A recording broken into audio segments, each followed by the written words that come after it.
Hello friends, स्वागत है आप सभी का आपके अपने YouTube channel your history guide पर। तो फ्रेंड्स, आज की इस वीडियो में हम सभी इंडियन पॉलिटी के जितने भी महत्वपूर्ण अनुच्छेद हैं 1 से लेकर 395 तक, जितने भी महत्वपूर्ण अनुच्छेद हैं दोस्तों जो एग्जाम में बार बार पूछे जाते हैं, उन सभी के बारे में पढ़ेंगे।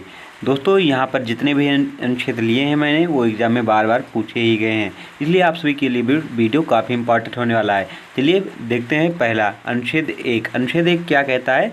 राज्य का नाम और क्षेत्र। मतलब अनुच्छेद 1 में दोस्तों कहा गया है भारत राज्यों का संघ है। वर्तमान में भारत में कितने राज्य हैं? तो 28 राज्य हैं, ये भी आप याद रखिएगा। दूसरा और अनुच्छेद 3 में क्या है? तो नए राज्यों का निर्माण और वर्तमान राज्यों की क्षेत्रों, सीमाओं या मौजूदा राज्यों के नाम में परिवर्तन के लिए अनुच्छेद कितना है दोस्तों? अनुच्छेद 3 है। अनुच्छेद 13 क्या कहता है? मौलिक अधिकारों को असंगत या उनका अल्पीकरण करने वाली विधियों के बारे में कौन बताता है? अनुच्छेद 13 बताता है। दोस्तों ये इम्पॉर्टेंट है, कई बार पूछा गया है। ये पूछा जाता है कि मौलिक अधिकारों के असंगत और या उनके अल्पीकरण करने वाली विधियों के बारे में कौन सा अनुच्छेद बताता है? तो अनुच्छेद 13 बताता है, ये आप याद रखिएगा। नेक्स्ट अनुच्छेद 14। अनुच्छेद 14 क्या कहता है? तो दोस्तों अनुच्छेद 14 कहता है कानून के समक्ष समानता। मतलब समानता का अनुच्छेद कौन सा है? तो समानता का अनुच्छेद दोस्तों जो है अनुच्छेद 14 है। अनुच्छेद फिर इसके आगे देखते हैं। अनुच्छेद जो हमारा 16 है, यह सरकारी नौकरियों में सभी को अवसर की समानता। जो सरकारी नौकरियां मिलती है दोस्तों, उसमें कोई भेदभाव न किया जाए। यह अनुच्छेद कितने अनुच्छेद में लिखा गया है? तो अनुच्छेद 16 में इसकी जानकारी दी गई है। नेक्स्ट देखते हैं अनुच्छेद 17 देखते हैं दोस्तों, जो मोस्ट इम्पॉर्टेंट है, बहुत बार एग्जाम में पूछा गया है, इसे आप इम्पॉर्टेंट मार्क करिएगा। अनुच्छेद 17 क्या कहता है? अपरिच्छता का अंत। मतलब दोस्तों छुआछूत की जो भावना थी उसका अंत कौन सा अनुच्छेद करता है? अनुच्छेद 17 करता है। नेक्स्ट देखते हैं अनुच्छेद 19। अनुच्छेद 19 क्या है दोस्तों? तो इसमें है अभिव्यक्ति की स्वतंत्रता के बारे में कुछ अधिकारों का संरक्षण। मतलब दोस्तों अनुच्छेद 19 में कहा गया है कोई भी व्यक्ति किसी भी के सामने बोल सकता है। अभिव्यक्ति की इसमें स्वतंत्रता की गई है। और इसके दोस्तों भाग हैं, जैसे शांत रूप से एकत्र होने की, समूह बनाने की स्वतंत्रता, भारत में आवागमन की स्वतंत्रता, निर्वाह की स्वतंत्रता। ये सब किसके अंदर आते हैं? तो 19 के अंदर आते हैं। 19(1), 19(2), 19(3) इसके अंदर दोस्तों आते हैं। तो ये इम्पॉर्टेंट आर्टिकल है दोस्तों, इसे आप याद रखिएगा कि अभिव्यक्ति की स्वतंत्रता अनुच्छेद कितने में है? तो 19 में है। नेक्स्ट देखते हैं अनुच्छेद 21। अनुच्छेद 21 जो है दोस्तों वो प्राण और दैहिक स्वतंत्रता का संरक्षण है। प्राण और दैहिक जो स्वतंत्रता है, इसका संरक्षण कौन है? तो अनुच्छेद 21 है। और दोस्तों जो हमारा जब राष्ट्रीय आपात लगता है तो उसमें दोस्तों जो है अनुच्छेद 20 और अनुच्छेद 21 समाप्त नहीं होते, ये भी आप याद रखिएगा। नेक्स्ट देखते हैं अनुच्छेद 21 ए। अनुच्छेद 21 ए में क्या कहा गया है? तो अनुच्छेद 21 ए में कहा गया है प्राथमिक शिक्षा का अधिकार जो दिया गया है वो अनुच्छेद 21 ए के तहत दिया गया है। ये दोस्तों 86वां संविधान संशोधन था। कौन था? 86वां संविधान संशोधन जो 2002 में हुआ था। कब हुआ था? 2002 में। ये भी आप याद रखिएगा। अनुच्छेद 21 ए में प्राथमिक शिक्षा का अधिकार किस में दिया गया है? अनुच्छेद 21 ए में। चलिए नेक्स्ट देखते हैं अनुच्छेद हमारा 25 जो है, इसमें क्या कहा गया है? अनुच्छेद हमारे 25 में अंतरात्मा की स्वतंत्रता, मनचाहा काम और धर्म के प्रसार की स्वतंत्रता। जो दोस्तों हमारी धर्म के प्रसार की स्वतंत्रता है, अनुच्छेद कितने से मिलती है? अनुच्छेद 25 से मिलती है, ये भी आप याद रखिएगा। अनुच्छेद 25 से 28 जो है दोस्तों वो धार्मिक स्वतंत्रता के बारे में बताता है। नेक्स्ट देखते हैं हमारा अनुच्छेद जो दोस्तों 30 है, ये क्या कहता है? अल्पसंख्यकों को शैक्षिक संस्थानों को स्थापित करने तथा उनका प्रशासन करने का अधिकार जो है दोस्तों अनुच्छेद 30 देता है। अनुच्छेद 31 सी क्या कहता है? कुछ निर्देशक सिद्धांतों को प्रभावी करने वाली विधियों की व्याख्या कौन करता है? अनुच्छेद 31 सी करता है। अनुच्छेद दोस्तों जो है 32 देखते हैं।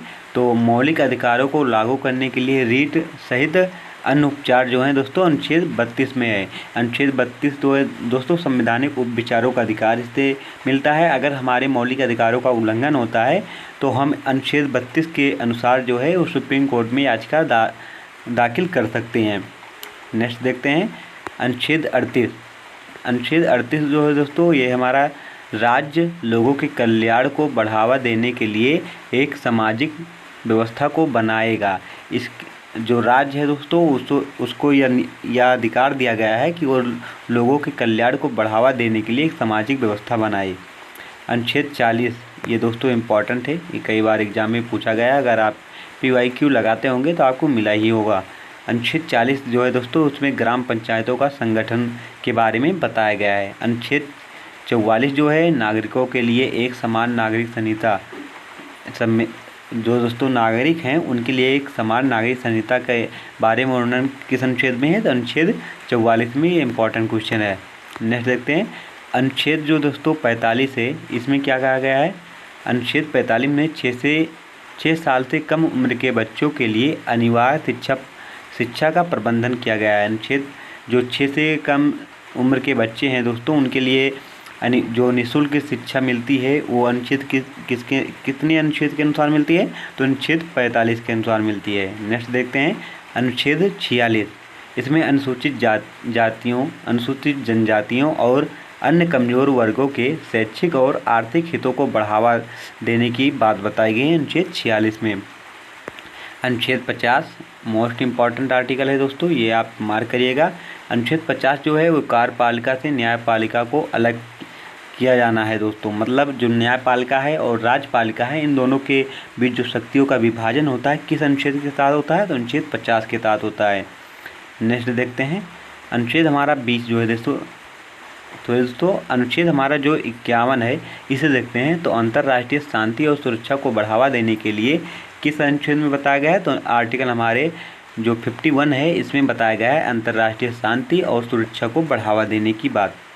नेक्स्ट देखते हैं हमारा आर्टिकल जो है दोस्तों वो 51A में क्या बताया गया है, तो 51A में बताया गया है मौलिक कर्तव्य, जिसे कहाँ से लिया गया है दोस्तों, तो रूस से लिया गया है। ये भी आप याद रखिएगा। 42वें संविधान संशोधन 1976 के द्वारा मौलिक कर्तव्य को जोड़ा गया था। कहाँ से लिया गया है, तो रूस से लिया गया है।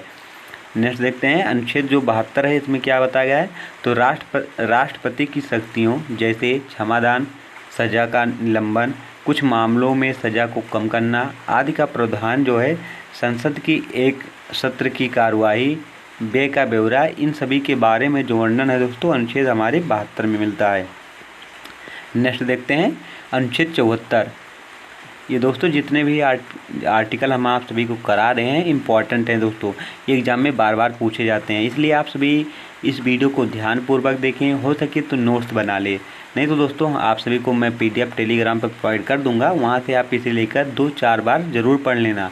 आपके एग्ज़ाम में काफ़ी हेल्पफुल होने वाली है दोस्तों, क्योंकि पॉलिटी से अगर क्वेश्चन आए वो आर्टिकल से ना आए, ऐसा हो ही नहीं सकता दोस्तों। कहीं भी अगर आप एग्ज़ाम किसी भी दोस्तों स्टेट का एग्ज़ाम या बैंकिंग का एग्ज़ाम, रेलवे का किसी का भी एग्ज़ाम अगर आप देते हैं दोस्तों, अगर उसमें पॉलिटी है तो वहाँ से अगर क्वेश्चन पूछा जाता है पॉलिटी से, तो दोस्तों अनुच्छेद से ज़रूर ही पूछा जाता है। इसलिए वीडियो ध्यानपूर्वक देखें। अगर एक बार समझ में नहीं आए तो दोबारा वीडियो देखें, आपको समझ आने ही वाला है दोस्तों। चलिए देखते हैं अनुच्छेद 74। अनुच्छेद 74 में बताया गया है राष्ट्रपति को सहायता और सलाह देने के लिए मंत्रिपरिषद का गठन होगा। क्या कहा गया है, अनुच्छेद 74 में कहा गया है कि राष्ट्रपति को सहायता और सलाह देने के लिए एक मंत्रिपरिषद होगा। और अनुच्छेद 75 जो है दोस्तों वो बताया गया है मंत्रिपरिषद का जो हेड होगा वो कौन होगा, प्रधानमंत्री होगा। ये भी आप याद रखिएगा। चलिए अनुच्छेद 76 में क्या है, अनुच्छेद 76 में भारत के महान्यायवादी का वर्णन किया गया है। अनुच्छेद 78 में क्या है दोस्तों, राष्ट्रपति को जानकारी देने के लिए प्रधानमंत्री के कर्तव्य। मतलब दोस्तों इसका कहने का मतलब ये है कि अगर जो राज्य में या देश में जो कल्याणकारी योजनाएं चल रही हैं या कुछ भी मामला हो रहा है, तो उन सब के बारे में जानकारी जो है वो प्रधानमंत्री को राष्ट्रपति को देनी पड़ेगी। इसके बारे में कहाँ पर वर्णन है, अनुच्छेद 78 में है। चलिए आगे देखते हैं अनुच्छेद 110। अनुच्छेद 110 में क्या कहा गया है, अनुच्छेद 110 में कहा गया है धन विधायक की परिभाषा। धन विधायक की परिभाषा कहाँ से मिलती है, तो अनुच्छेद 110 से मिलती है। और दोस्तों अनुच्छेद 105 में क्या कहा गया है? अनुच्छेद 105 में ये कहा गया है कि संसदीय विशेषाधिकार के बारे में वर्णन किया गया है अनुच्छेद 105 में। अनुच्छेद 108 में जो दोस्तों जो है संयुक्त अधिवेशन के बारे में वर्णन किया गया है। यहाँ पर दोस्तों मैंने लिखा नहीं है, आप सभी को ऐसे ही बता दे रहा हूँ क्योंकि इम्पॉर्टेंट आर्टिकल है, यहाँ पर मैं लिखने को भूल गया। आप इसे याद कर लेंगे। संयुक्त बैठक बुलाने का जो अनुच्छेद है, किस अनुच्छेद के तहत जो राष्ट्रपति हैं संयुक्त अधिवेशन बुलाते हैं, तो अनुच्छेद 108 के तहत बुलाते हैं, जिसमें लोकसभा और राज्यसभा के दोनों के सदस्य जो है दोस्तों आते हैं। 110 में धन विधेयक का वर्णन किया गया है। 112 में वार्षिक वित्तीय विवरण जिसे बजट कहते हैं आमतौर पर, उसका वर्णन किस अनुच्छेद में है? 112 में है। और 123 में दोस्तों किसका वर्णन किया गया है? संसद के मध्यावकाश के दौरान राष्ट्रपति के अध्यादेश प्राप्त जो दोस्तों अध्यादेश जो यहाँ पर दोस्तों सिंपल भाषाओं में आप समझ सकते हैं क्योंकि लैंग्वेज थोड़ी टफ लिखी है। आप यहाँ 123 में ये आप जान सकते हैं कि जो राष्ट्रपति हैं अध्यादेश जारी करते हैं, अनुच्छेद कितने के तहत करते हैं? तो 123 के तहत करते हैं, ये भी आप याद रखिएगा। नेक्स्ट देखते हैं अनुच्छेद 143। अनुच्छेद 143 में क्या कहा गया है? तो सुप्रीम कोर्ट से परामर्श लेने की राष्ट्रपति को शक्ति प्रदान है। जो राष्ट्रपति हैं अनुच्छेद 143 के तहत जो है सुप्रीम कोर्ट से सलाह ले सकते हैं, लेकिन राष्ट्रपति जो है बाध्य नहीं है कि सुप्रीम कोर्ट जो सलाह दे उसे मानने के लिए राष्ट्रपति बाध्य नहीं है। अनुच्छेद 148 इसमें भारत के नियंत्रक और महालेखक का वर्णन किया गया है। नेक्स्ट देखते हैं अनुच्छेद 149 भारत के नियंत्रक और महालेखा परीक्षक की शक्तियों के बारे में अनुच्छेद 149 में बताया गया है। अनुच्छेद देखते हैं दोस्तों अनुच्छेद 155 इसमें बताया गया है कि राज्यपाल की नियुक्ति होगी।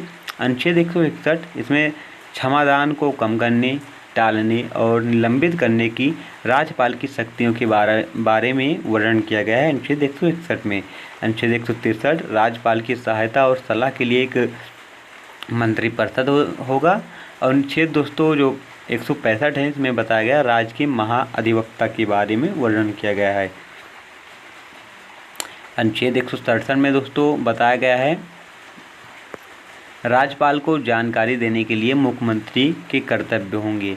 मतलब मुख्यमंत्री जो राज्य में जो योजनाएं चल रही हैं, राज्य में जो कुछ हो रहा है, उसकी जानकारी राज्यपाल को किस अनुच्छेद के तहत देता है? अनुच्छेद 167 के तहत देता है। अनुच्छेद 168 इसमें राज्यों में विधानमंडलों की व्यवस्था के बारे में वर्णन 168 में किया गया है।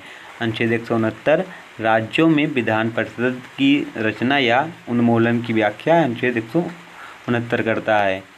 नेक्स्ट देखते हैं अनुच्छेद 170। अनुच्छेद 170 में दोस्तों बताया गया है राज्य में विधानसभाओं की संरचना के बारे में। अनुच्छेद 171 राज्यों में विधान परिषदों की संरचना के बारे में अनुच्छेद 171 बताता है। अनुच्छेद 172 दोस्तों ये बताता है राज्य विधानमंडलों की अवधि के बारे में। तो दोस्तों आज की इस वीडियो में हम सही 41 क्वेश्चन किए हैं। आगे जितने भी क्वेश्चन दोस्तों हैं, जितने भी महत्वपूर्ण अनुच्छेद हैं, हम नेक्स्ट पार्ट में लाएंगे। ये हमारा पार्ट 1 था। अब पार्ट 2 में दोस्तों जितने भी इम्पोर्टेंट आर्टिकल बच गए हैं उन सभी को हम पार्ट 2 में कवर करने वाले हैं। दोस्तों आप सभी को वीडियो कैसा लगा कमेंट बॉक्स में ज़रूर बताइएगा। Thank for watching this video.